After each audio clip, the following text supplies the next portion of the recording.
Students, આજે આપણે business લેટરનું layout કેવી રીતનું હોય છે એ જોવાનું છે. That is your third unit. બરાબર, layout of a business letter. આ એનો એક જ બહુ જ બેઝિક ઇન્ફોર્મેશન આમાં તમને હું આપું છું, એ તમારે જોવાની છે. આના પછી તમને હું ફ્રેગમેન્ટ્સમાં outward appearance of a business letter, inward structure of a business letter અને essential qualities of a business લેટરનો એક વિડીયો મોકલીશ. બરાબર, આજે આપણે જોઈએ what is a business letter. It is a letter written in formal language used when writing from one business organization to another. એટલે કે એક ફોર્મલ લેંગ્વેજ એટલે કે બહુ જ સભ્ય ભાષામાં લખાયેલો અને જે ઓફિશિયલી તમે કોઈને સારી રીતે મોકલી શકો એવો એક લેટર છે, એવી ભાષામાં લખાયેલો.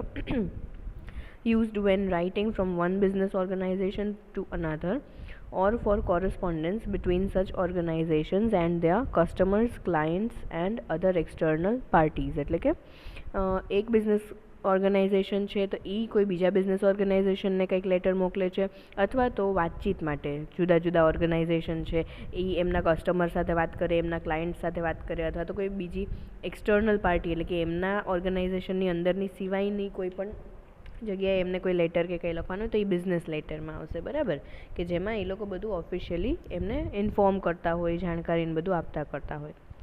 They are used for different purposes like placing orders, making inquiries, making credit requests, requesting claims and adjustment, to apologize for a wrong or simply to convey goodwill etc. એટલે કે જુદી જુદી રીતે જુદા જુદા હેતુ માટે યુઝ થાય છે બિઝનેસ લેટર્સ. જેમ કે ઓર્ડર આપવા માટે, મતલબ તમે કોઈ કંપનીમાં તમારે કોઈ બલ્કમાં તમારો ઓર્ડર દેવાનો છે કે કાંઈ છે, કોઈ તમારા ગુડ્સ માટેનું, એની માટે તમે લેટર લખો છો. તમારે કોઈ વસ્તુની જાણકારી મેળવવી છે કે કોઈ ભાવ જાણવો છે કોઈ વસ્તુનો, કે જેને તમારે ઓર્ડર આપવું છે જેની માટે, એની ઇન્ક્વાયરી માટેનો તમે લેટર લખી શકો. મેકિંગ ક્રેડિટ રિક્વેસ્ટ એટલે કે ક્રેડિટ લેવા માટે તમે રિક્વેસ્ટિંગ એક લેટર લખી શકો. ક્લેમ્સ એન્ડ એડજસ્ટમેન્ટ એટલે તમારે અગર કોઈની પાસેથી કંઈ પેમેન્ટ કે કંઈ લેવાનું છે અથવા તો કંઈ પેમેન્ટમાં એડજસ્ટમેન્ટ કરવાનું છે તો એની માટેનો લેટર છે.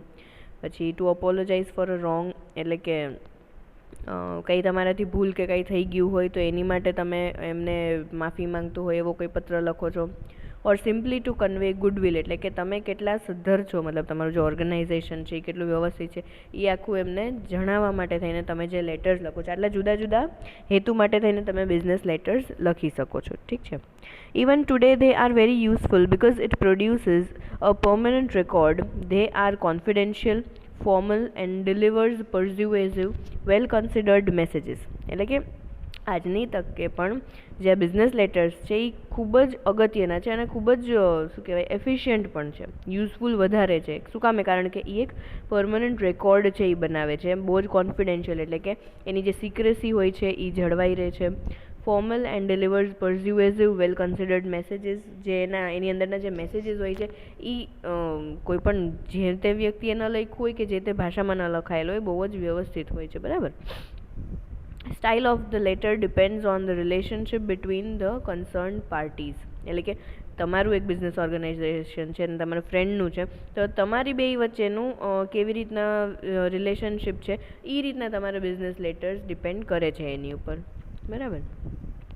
હવે જો તમારી સામે આ એક અહીંયા પિક્ચર છે, એમાં તમે જોઈ શકો છો કે આખું કેવી રીતનો ફોર્મેટ તમને આમ બતાવ્યું છે.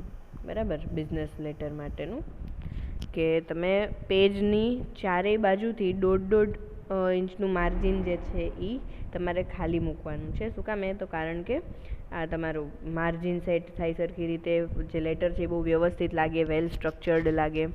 એમાં તમારે પહેલું તો તમારું નામ છે, પછી તમારો એડ્રેસ છે એ 2 લાઇનમાં, તમારો નંબર છે અને જે તે તારીખ તમે લખો છો એ દિવસની તારીખ, જે તે દિવસે તમે લખો છો એ દિવસની તારીખ તમારે મેન્શન કરવાની છે. અને એના પછી છે રેફરન્સ, RE કરીને જે લખ્યું છે, એટલે કે કયા સંદર્ભે, એના સંદર્ભે તમે જે આ પત્ર છે એ લખો છો. બરાબર. પછી 4 લાઇન પછી તમે સર્ટિફાઈડ મેલ એટલે કે જે કંઈ તમારું મેલ આઈડી હોય કે એવું કંઈ હોય એ ઇન્ફોર્મેશન આપો છો. પછી 1 લાઇન મૂકીને તમે રેસિપિયન્ટ્સ નેમ એટલે કે જે તમારું રિસીવર છે એનું નામ, એની કંપનીનું નામ અને એનો એડ્રેસ. બરાબર. પછી ફરી તમે એકાદ લાઇન મૂકીને શું કહેવાય શું લખ્યું છે, અટેન્શન. અચ્છા, ઓકે. એમાં રેસિપિયન્ટ્સ નેમ, કોને તમે લેટર લખો છો. બરાબર. પછી એના નીચે એટલે નેમ એટલે એનું જે કંઈ ડેઝિગ્નેશન હશે કે જે તે નામ હોય એ.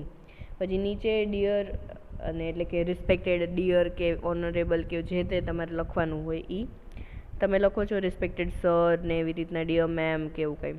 પછી સબ્જેક્ટ એના નીચે વિષય જે તમારો છે એ, પછી એક લાઈન મૂકીને તમારી જે main characteristic of full block letters in that everything except may be a pre-printed શું છે pre-printed letter head flush with the left margin full block letters are little more formal than modified block letters. એટલે આ એક information છે તમારી માટે કે આ ફૂલ બ્લોક લેટર્સ કેવી રીતના અલગ હોય છે મોડિફાઈડ બ્લોક લેટર્સથી. એમાં તમારે તમારું જે લેટર હેડ છે એની એક ડિફરન્સ પડે છે એનો, ઠીક છે. પછી એક લાઈન મૂકીને તમારું જે કાંઈ કન્ટેન્ટ હોય છે લેટરનો એ તમે લખો છો, અને પછી તમે એમાં કોમ્પ્લિમેન્ટરી ક્લોઝ ને એવી રીતનું બધું આપો છો, બરાબર. તેમાં સિન્સિયરલી ને થેન્કફુલી ને એવી રીતનું આવશે, યોર્સ ટ્રુલી, સિન્સિયરલી એવી રીતના. પછી એના પછી એક લાઈન પછી તમારે લખવાનું છે, તમારું સિગ્નેચર તમારી કરવાની છે, એના નીચે તમારું નામ અને ટાઇટલ, એટલે કે તમે એ જે તે જગ્યાએ જોબ કરો છો તો ત્યાં તમારી પોઝિશન શું છે, તમારું ડેઝિગ્નેશન શું છે, બરાબર. અને પછી કદાચ ને તમારે આ એન્ક્લોઝર એટલે તમે કંઈક એની સાથે જોડો છો, જેમ કે કોઈ ચેક છે, કોઈ બીજો બ્રોશર છે કે એવું કંઈ, એટલું, બરાબર. અને પછી સૌથી નીચે છે CC કાર્બન કોપી, બરાબર. એટલે કે તમે કંઈ બીજું કંઈ એની સાથે કોઈ બીજાને મોકલવાનું છે કે એવું કંઈ છે એ બધું એમાં તમે માહિતી આપો છો, બરાબર.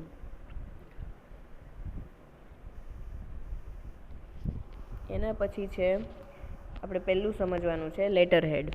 જે લેટર હોય છે બિઝનેસ લેટર, એમાં લેટર હેડ અથવા તો સેન્ડર્સ એડ્રેસ, મોકલનાર વ્યક્તિનો એડ્રેસ. જેમ કે હું છું, મારે મારી ફ્રેન્ડની જે બિઝનેસ કંપની છે એને લેટર મોકલવાનો છે, તો મારો એડ્રેસ, બરાબર, ધ સેન્ડર્સ એડ્રેસ અથવા તો લેટર હેડ, એટલે કે મારી કંપનીનું નામ આવી જાય, એડ્રેસ આવી જાય, બધું આવી જાય એમાં, ઈમેલ આઈડી ને એટસેટ્રા બધું. એ શું ઇન્ક્લુડ કરે છે તો કે ઇન્ક્લુડ્સ ધ કંપનીઝ લોગો, આપણી કંપનીનો જે લોગો હોય એ અથવા તો સિમ્બોલ અથવા નામ, પછી એડ્રેસ, પછી telephone number, fax number, email address અને વેબસાઇટ ઓફ ધ કંપની. આટલી વસ્તુ લેટર હેડમાં મેન્શન થયેલી હોય. Printed at the top centre, left or the right side, ઉપર પેજમાં સૌથી ઉપર જ હોય છે આ લેટર હેડ, બરાબર. Sender's address, it is usually given in the letterhead, but if there is none, the sender's name, address and contact details can be typed. અગર લેટરહેડમાં જે સેન્ડર છે એનું નામ, એડ્રેસ અથવા તો કે ડિટેલ્સ, બીજી કોન્ટેક્ટ ડિટેલ્સ હોય છે એ નથી મેન્શન કરેલી હોતી, તો પછી તમારે એને ટાઈપ કરી લેવાય, બરાબર. એના પછી છે રેફરન્સ, કયા સંદર્ભે તમે મોકલો છો, કેટલામો લેટર છે આ, એવી રીતનો. કે આની પહેલાં પણ તમે આ કોઈ બાબતે કોઈ લેટર મોકલેલો છે તો આ ઈ સિરીઝનો લેટર છે કે કાંઈ, તો એવા કોઈ નંબર હોય છે એ તમે મેન્શન કરો છો. આ શું કહે છે, include a reference line to identify a file or case number, invoice number or any other internal identifying information if your company requires one. શું ઇન્ક્લુડ કરે છે તો કે કોઈ ફાઇલ અથવા તો કેસ નંબર છે, કોઈ ઇન્વોઇસ નંબર છે, ઓર any other internal identifying information, અથવા તો કોઈ એવી ઇન્ફોર્મેશન કે જે તમે ઇન્ટરનલી એકબીજાની સાથે શેર કરી શકતા હોય, બરાબર. If your company requires one, જો તમારે જરૂરિયાત હોય તો તમારે આ રેફરન્સ નંબર કે એ જે છે એ લખવાનું રહે છે, બરાબર. Some companies have specific reference codes that they place either in a reference line below the date or at the very bottom of the letter. કાં તો તમે ડેટની નીચે જ તમે તમારો જે આ રેફરન્સ કોડ છે એ લખો છો, અથવા તો સૌથી નીચે લેટર જ્યારે પૂરો થઈ જાય ત્યારે at the bottom of the letter, બરાબર, ત્યાં લખો છો. આ એક્ઝામ્પલ તમને અહીંયા દીધું છે આનું. એના પછી છે ડેટ. તમારે જે ડેટ લખવાની એની બહુ જ જરૂરી, ક્યારે પણ લેટરમાં તમારે ડેટ લખવાનું ભૂલવાનું નહીં, ઠીક છે. Date consist of the date, name of the month and the year, તારીખ, મહિનો અને કઈ સાલ છે એ એમાં આવે છે. અને ત્રણ વસ્તુ સરખી રીતે મેન્શન કરવાની. If the letter sheet includes the letter head, type the date from 2-3 lines under the letter head, else type it under the return address. એટલે તમારું જે લેટર હેડ હોય છે એની 2-3 લાઇન મૂકીને તમે આ ડેટ છે એ લખી શકો છો. Never send a letter without a date. કોઈ ક્યારે પણ તમારે ડેટ વગરનો કોઈ લેટર સેન્ડ ન કરાય, બરાબર. The that is return in 2 styles, એક છે બ્રિટિશ મેથડ અને એક છે અમેરિકન મેથડ. બ્રિટિશ મેથડને કહેવાય છે ઓર્ડિનલ નંબર્સ અને અમેરિકન મેથડમાં આવશે કાર્ડિનલ નંબર્સ, બરાબર. ઓર્ડિનલ નંબર્સ કેવા હોય છે તો કે 4th જુલાઈ પછી કોમા 2012, આ બ્રિટિશ મેથડ એટલે કે ઓર્ડિનલ, અને અમેરિકન એટલે કે કાર્ડિનલ મેથડ શું છે તો કે પહેલાં મંથ આવશે, ઉપર છે એ પહેલાં ડેટ આવે છે, બરાબર. July 4, 2012, કોમા અને 2012 એટલે સાલ છે એ હંમેશા છેલ્લે જ આવવાનો છે આ બેમાં, જ્યારે કે મહિનો અને તારીખ એ બેમાં તમારે થોડો આગળ પાછળ થશે, બરાબર. નેવર રાઇટ લાઇક 7-2-2-12 ઓર 7/2/12 એવી રીતનું નહીં લખવાનું. આ જે એક્ઝામ્પલ દીધો છે એવી રીતે નહીં લખવાનું ક્યારેય, because it shows that the writer is careless or in a great hurry. એટલે કે શું દેખાડશે, કાં તો બહુ કેરલેસ છે જેને આ લેટર લખ્યું છે, અથવા તો એને લેટર લખવામાં બહુ વધારે પડતી ઉતાવળ હતી. ઠીક છે. એના પછી છે ધ ઇનસાઇડ એડ્રેસ.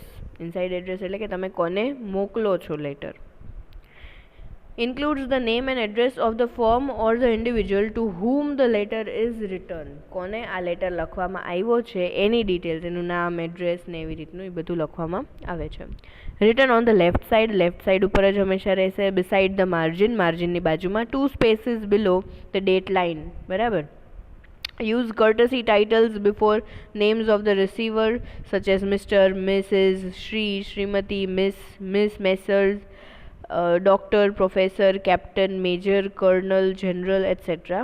આવી રીતના તમે એને શું કહેવાય પેલું કર્ટસી ટાઇટલ્સ આપી શકો, જેને તેને તમે શું કહેવાય સંબોધતા હોય letter. The address can also be given with a job title or a department if you don't know the name. જો તમે જેને લેટર મોકલો છો એનું તમને નામ નથી ખબર, પણ એનું ડેઝિગ્નેશન શું છે, એની શું એ કામ કરે છે કંપનીમાં એ તમને ખ્યાલ હોય તો તમે એ લખી શકો. જેમ કે for example the sales manager to the account department, એવી રીતે, બરાબર. એના પછી છે subject and રિસીવર્સ reference number.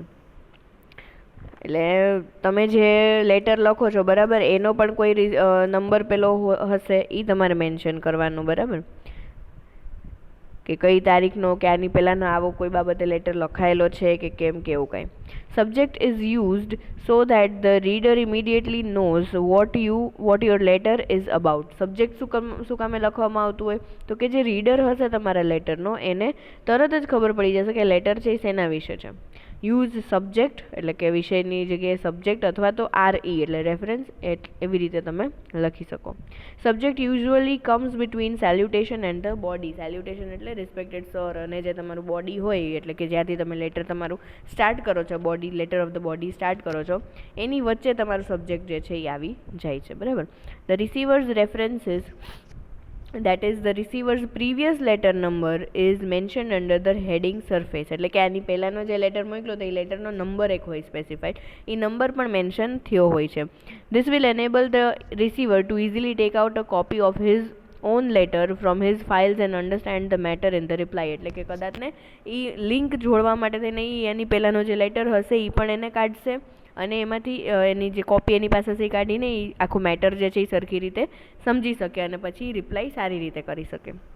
Example, your reference MBM SD 28505 dated 5th October 2005. આ આખું એક રેફરન્સ કોડ જેવું છે, બરાબર.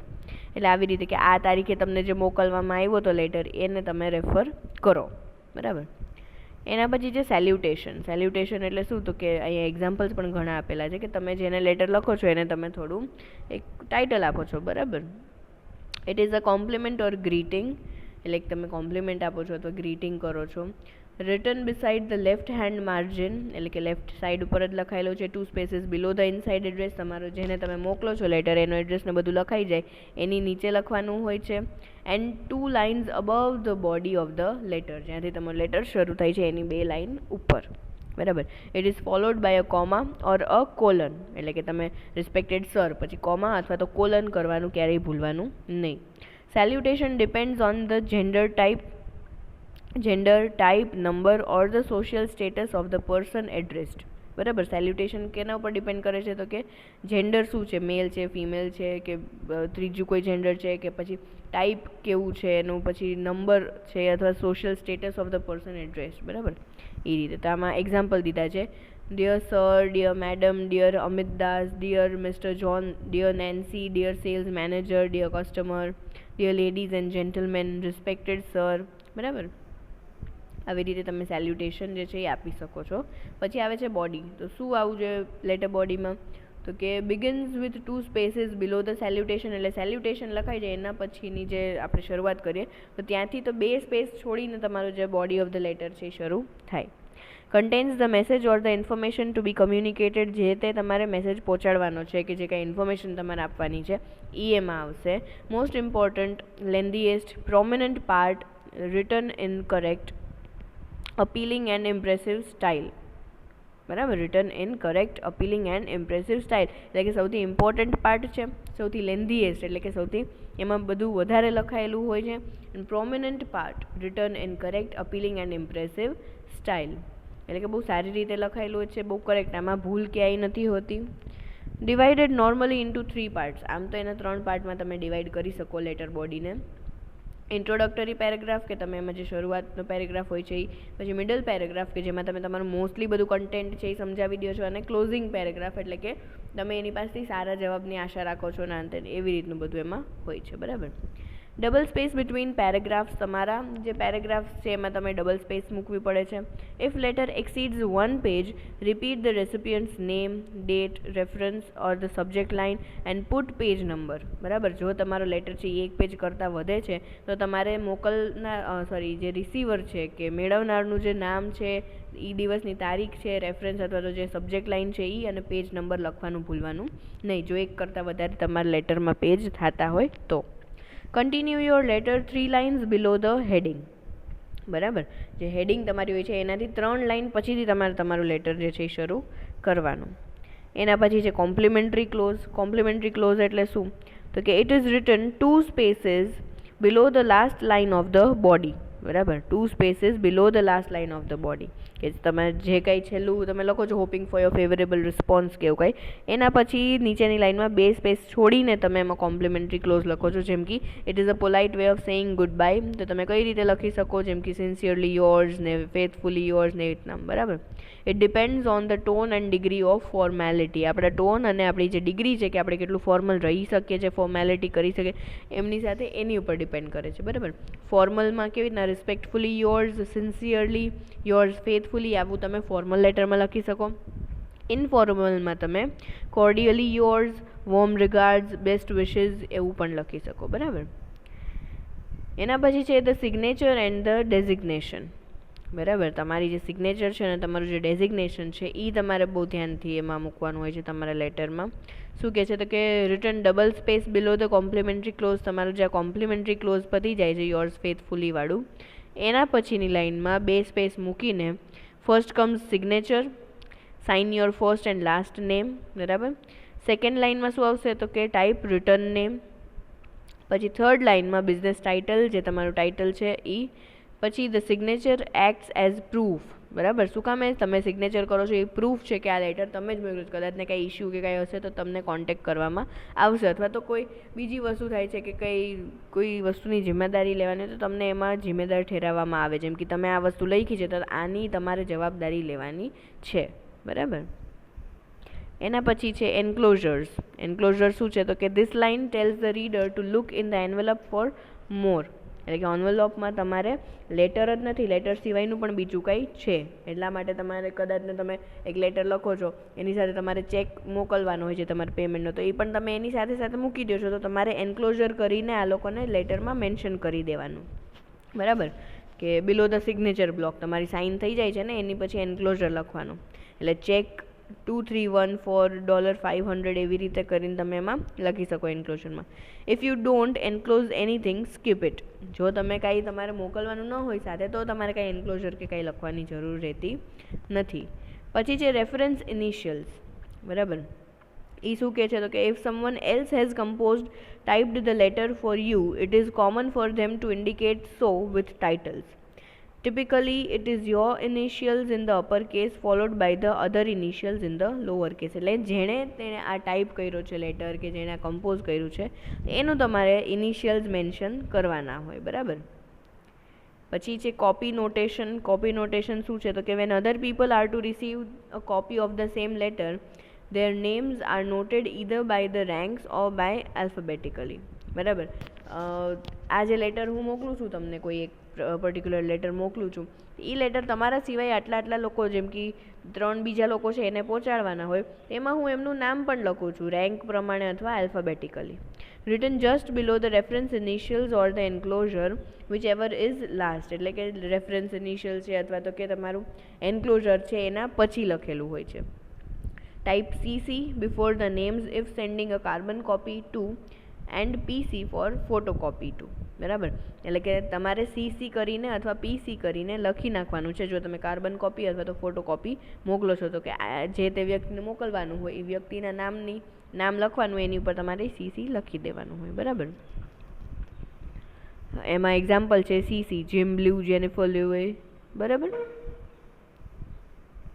પછી છે લેઆઉટ, કેવું હોવું જોઈએ લેઆઉટ. બરાબર, આ આપણે તમારા જે આના પછીનો વિડીયો તમને બનાવીને મોકલીશ એમાં જોવાનું છે. બરાબર, જે આખું લેઆઉટ છે, કઈ જુદી જુદી સ્ટાઇલ્સ છે 3, એ જોવાનું રહેશે તમારે. પછી ટાઈપ્સ ઓફ બિઝનેસ લેટર, કયા બિઝનેસ લેટર હોય છે એ જોવાનું છે. ગુડ ન્યુટ્રલ લેટર્સ, કે ભાઈ કેવા લેટર્સ બીજા હોઈ શકે, કે તમે એમાં કંઈ સારી પેલી આપો છો ઇન્ફોર્મેશન કે એવું કંઈ. બરાબર, પછી એક્ઝામ્પલ એમાં આપણે જોવાના છે કે કયા બીજા લેટર્સ આવશે. નેગેટિવ ન્યૂઝ લેટર્સ છે, ગુડ ન્યૂઝ લેટર્સ છે, એ બધું આપણે જોવાનું છે કે એના કયા ફોર્મ્સ છે ને કઈ રીતે તમે આપી શકો. અને પછી આપણે 7 C's ઓફ કમ્યુનિકેશન એ પણ જોવાનું છે કે કઈ રીતે તમે તમારું જે લેટર છે એમાં કમ્યુનિકેશનના 7 C હોય છે. કયા તો કે કમ્પ્લીટનેસ, એટલે કે પૂરું કરવાનું હોય. કન્સાઇઝનેસ, એટલે કે આમ બને એટલું ટૂંકામાં પતાવવાનું હોય એમ. કન્સિડરેશન, બધી વસ્તુ તમે એમાં કન્સિડર કરી લ્યો છો. કોન્ક્રીટનેસ, એટલે કે ઠોસ, એમ કે એમાં તમે કોઈ બીજી ફોલ્સ ઇન્ફોર્મેશન રાખતા નથી. ક્લેરિટી, ચોખ્ખું તમે મતલબ કે જે કાંઈ કહો છો એકદમ ચોખ્ખી રીતે એમ ક્લિયર કહો છો તમે. બરાબર, કર્ટસી, બરાબર, એટલે કે એમાં થોડું તમે કર્ટિયસ તમે રહ્યો છો, કે તમે આ વસ્તુ કહો છો તો રિસ્પેક્ટ એ રીતે તમે એને આપી શકો છો. પછી કરેક્ટનેસ છે. આ 7 જે કમ્યુનિકેશનના C છે એ તમારે આમાં જોવાના છે કે લેટરમાં પણ કઈ રીતે તમે એને અપ્લાય કરો છો. બરાબર, અને આમાં થોડા તમને એક્ઝામ્પલ્સ ને એવું આપેલું છે કે કઈ રીતે તમે થોડું પેલા ફ્રેઝીસ છે એ લખી શકો છો, તમારા લેટરમાં યુઝ કરી શકો છો. બરાબર, આપણે આટલું જે છે અને એના પછી જે લાસ્ટ છે, જે ટિપ્સ છે એ એક જોવાની છે, અને પછીને તમને વિડીયો લેક્ચરમાં એ મળી જશે. આમાં કદાચ ને કંઈ તમને ન સમજાણું હોય, ડાઉટ હોય તો તમે મને પૂછી લેજો.